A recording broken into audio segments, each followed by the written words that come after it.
Policy very simple. வாழ் வாழ விடு.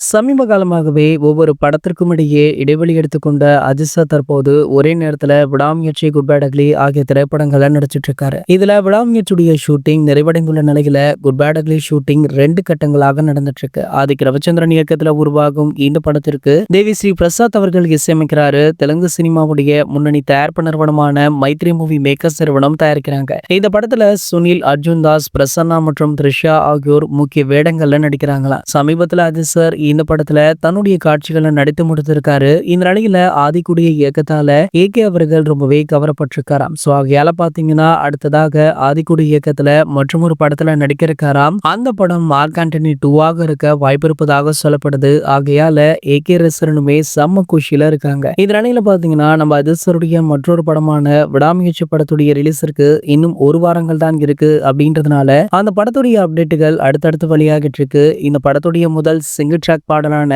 சுவாதிகா அப்படின்ற பாடல் பாத்தீங்கன்னா நாளை மதியம் 1 மணிக்கு வெளியாக இருக்கு. சோ இந்த அறிவிப்பை இந்த படத்துடைய இசையமைப்பாளரான நம்ம அனிருத் அவர்களே வெளியிட்டிருக்காரு. ஆகையால இந்த ஃபர்ஸ்ட் சிங்கிள் ட்ராக் பாடலை எதிர்நோக்கி ரசிகர்களுமே ஆவலுடன் காத்துட்டு இருக்காங்க.